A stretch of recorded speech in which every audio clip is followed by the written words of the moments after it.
This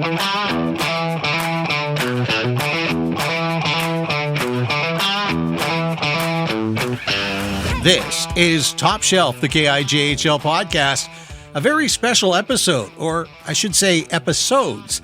I'm Mark Berry. This week on Top Shelf, we have 2 episodes for you in advance of the Mowat Cup. One dedicated to the PJHL champion Meadows Flames, and another focusing on the Grand Forks Border Bruins. Today, it's the Flames' turn. And a programming note, Emmanuel Sequeira will be joining us tomorrow when we spotlight Grand Forks. On the podcast today, Flames captain Lukas Ravenstein, general manager Derek Bedard, and the voice of the Flames, Andrew Cheverie. Back on March 30th, the Meadows Flames became back-to-back PJHL Stonehouse Cup champs, getting past the Surrey Knights, Chilliwack Jets, and Delta Icehawks in the finals. They were also the top regular season team at 42-4-2. Their captain is Lukas Ravenstein. He was the PJHL's top defenseman. I asked him how it feels to be back-to-back PJHL champs. Yeah, it feels great. Team puts in a lot of work, and especially like coaching staff and our GM Derek. He's a absolute workhorse for us and gets the best players available for us, and it's awesome. What impressed you most about this group of young men? The way we come together. So we glued so easily during the start of the season, even last year too. But just the culture we've built and work ethic everyone has, it's great to see. Jacob Lowen centering pass. Nice it's shot. their Flames score! Ravenstein picking up his second goal of this game. Oh, captain, my captain. Talk a little bit about your power play and your special teams play. It's right off the charts. Talk about just how gratifying it is to be able to put it all together. Yeah, it's really gratifying. It's guys coming into their roles, like the PK guys, really blocking shots, being in the right lanes, doing all the little things right. As a captain, you get to see everybody on your team, and you know what each player brings to the team. You know, we can look at the stats. We can see LaGrange, Bowser, Cochan, yourself, Lowen. Talk about some of the guys that maybe you think don't get the recognition but are there for the team day in and day out. One of the first players that comes to mind is Sam Allen. He's up there in points, but no one really seems to talk about him much, and he's our best penalty killer. He's our most reliable guy in the face-off dot. He's an absolute workhorse for us. And also guys like Josh Betzworth, Jacob Roche, huge guys for us on the penalty kill. They get the puck deep and cycle the puck and not only kill penalties, but force the other team to take a lot of penalties. And our 2 goalies in net, they've been absolutely unreal for us, especially Candy the last 2 seasons. Lucas, disappointment last season at the Mowat Cup. You guys came so close, dropping the gold medal game in overtime. Is it a bit of unfinished business heading into this Mowat Cup? Yeah, for sure. I think a lot of the guys on our team are hungry, really want to win. We've been practicing really hard these past couple of weeks, and although we have it's almost been it's going to be a month off almost, we're all excited and ready to go. For 20-year-olds, sometimes it's hard to really picture the end of junior hockey, but you're down to your last 3 to 5 games. Nobody gets to your level of hockey without an awful lot of help along the way.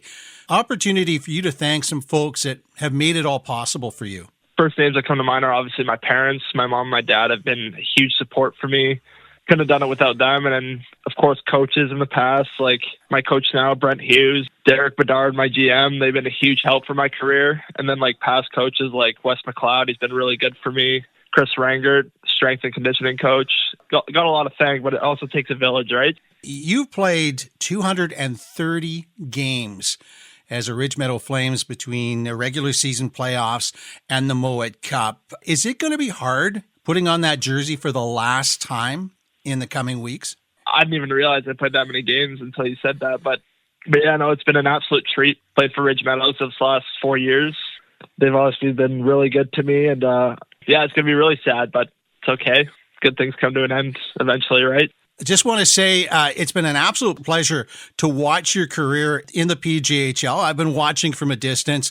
You've put up some great numbers, particularly this season, but throughout your entire career. Just want to say good luck next week at the Mowat Cup and all the best playing university hockey next season. Yeah, thank you. I appreciate it. Lukas Ravenstein is the captain of the Meadows Flames. He'll be going to Drury University in Missouri next season. The Meadows Flames hold the Stonehouse Cup high after their second consecutive victory, the first team to do it in the Stonehouse Cup era. And there's the captain, Lukas Ravenstein, the first one to lift it on the solo lap. On Top Shelf, the KIJHL podcast, I'm talking with the general manager of the Ridge Meadows Flames, Derek Bedard. Derek, how are you doing? Hey, Mark, I'm doing well, thanks. Nice to catch up with you again here in April. Yeah, absolutely. Let's talk a little bit about this past season. Actually, let's talk about the last two seasons. Congratulations on back-to-back championships. How does that feel? Pretty remarkable. I mean, even like you back it 1 year up. I mean, we lost Game 7 to Delta in overtime. So, I mean, like 3 straight years in the finals is kind of unheard of, to be honest. And I mean, full credit goes to our players and especially our coaching staff. When you build a team, I mean, you have one great season, that's awesome. You have 2 great seasons, that's equally awesome. But when you have 3 good seasons, that sounds like that's a program that's building. Talk a little bit about the program in general. Yeah, you know, not to get too braggadocious, but you go back the year before. I mean, we lost out the regular season league title by 2 points and had a tough playoff. Like it's been obviously at our level, there's no reward via draft for poor performance. So you got to every year do your best to have a team that can be in a position to improve and challenge. And, you know, kind of like the old Ken Holland line is you just want to be in a position to knock on the door and eventually it opens. We have a great ownership group here that provides us a lot of resources. I think we have the best coaching staff in this league. Unbelievable experience. Obviously, Brent, our head coach, 10 years in the NHL, is imparting a lot of experience and knowledge into our athletes. He definitely drives the bus for us and supplemented with our great group of assistant coaches who, from Mike Legg to Jason Phillips to Martin Hack and Daryl Tumber and Jeff Smith, our goalie coach. So, I mean, we're a very deep organization, which, again, is credit to ownership to have that many staff, and Blaine, our director of hockey ops, and Dave Griffith, our assistant GM. So we got a lot of people here that put a lot of work into it, and it's definitely been a really fun run here.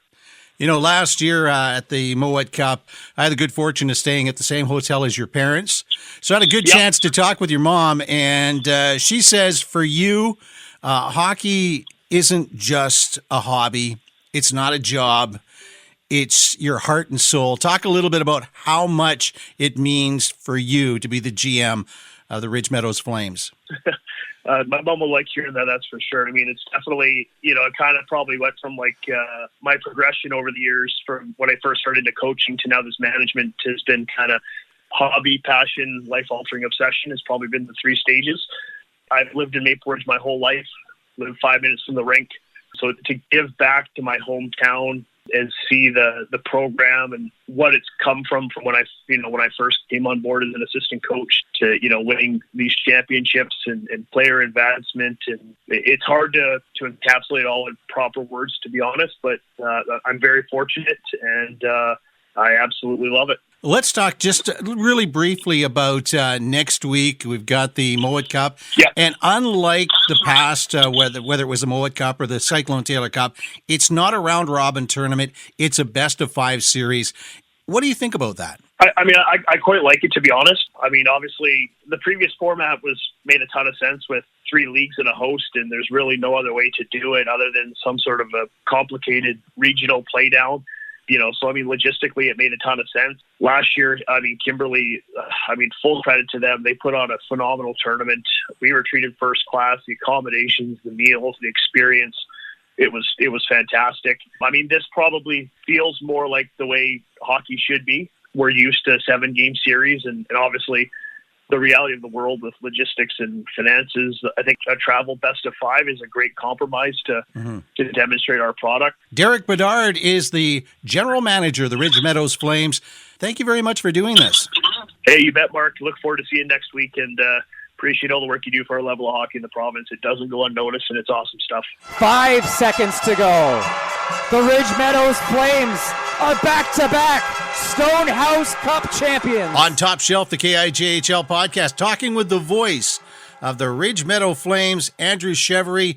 Andrew, how you doing? Not bad, Mark. Thanks for having me. Back-to-back champions. How does that feel? It feels pretty good. I must say it's, I've been calling PJHL games for a very long time, first with the Mission City Outlaws, then with the Ridge Meadows Flames. And I got to say, it feels pretty good to win back-to-back championships. Ridge Meadows, of course, going to the 2024 Mowat Cup and coming so close, overtime in the final.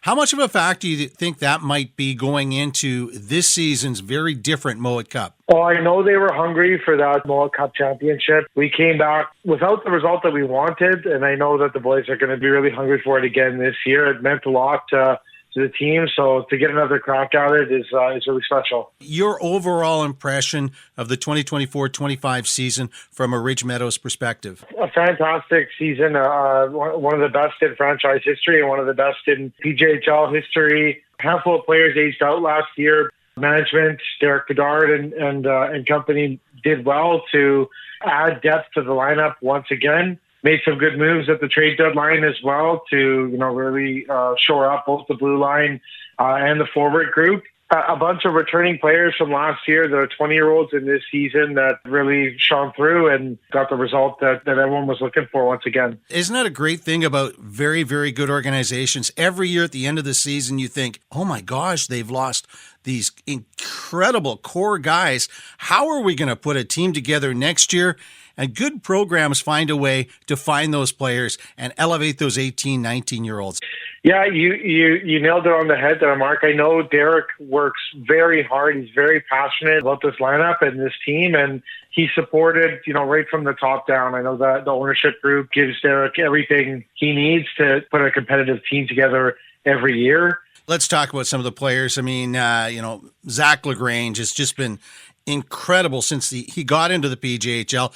Top scorer in the PJHL this past season. You got Theo Kochan, Lukas Ravenstein, and a player that actually led scoring in the playoffs, had great numbers all season. Talk a little bit about Nolan Boucher. Yeah, Nolan Boucher has fit right in on that top line with Kochan and Zach LaGrange. I mean, he's been picked up by Drury University to go play collegiate hockey in the States as well. An amazing shot. His precision is second to none in the PJHL. He's just an all-around solid player. Physical as well, can throw the body around when needed as well. So just brings that extra edge to that top line. Lukas Ravenstein, top defenseman in the PJHL, but also it's a pretty strong defensive core for Ridge Meadows. Jacob Lowen and Tyler Blatz has been great all season, hasn't he? Yeah, Tyler Blatz is a glue guy in the room as well. All the boys really enjoy Tyler's presence, and he's got a couple more years of eligibility too. You can't talk about the Ridge Meadow Flames without talking about, it jumps out off the paper, their special teams all season. Absolutely, I've never seen 37.6% or 37.1% in the regular season on the power play, 37.1 or 6, whatever it is, in the playoffs. An absolutely devastating penalty kill during the regular season. You just can't talk about the Ridge Meadow Flames without talking about special teams. Yeah, it's critical. Every time they get out there, they have the game plan down pat to a T. Jacob Lowen is an exceptional skater on the blue line as well, walks the blue line, finds lanes, dishes the puck in a way that not a lot of other defensemen at this level are doing. And then you got Zach LaGrange down low, Nolan Boucher and Kochan on the wings, and Lukas Ravenstein, who's normally a defenseman. We saw him in the role of that net front presence this year. He's a big body. He can be mean when he needs to be mean, gets in front of the goaltender, takes away his vision, and just creates opportunities for the other guys. So if you're worried about Ravenstein, any of the other guys will put the puck in the back of the net as well. The PK is really what was impressive to me as well. You got guys like Pierce White and Josh Betzworth that are just relentless on the forecheck, and it's hard to get out of your own zone when you got exceptional skaters like Betzworth and Pierce White barreling down on you. Andrew Cheverie is the voice of the Ridge Meadow Flames. Thank you so much for doing this. Thanks for having me, Mark. This is Top Shelf, the KIJHL podcast, available on YouTube, Spotify, and on the KIJHL.ca website. Our thanks this episode to broadcasters Greg Ballack from the Delta Ice Hawks and Andrew Cheverie, Flames captain Lukas Ravenstein, and GM Derek Bedard. Tomorrow, Emmanuel and I will focus on the Grand Forks Border Bruins. I'm Mark Berry for Emmanuel Sequeira. This is Top Shelf, the KIJHL podcast.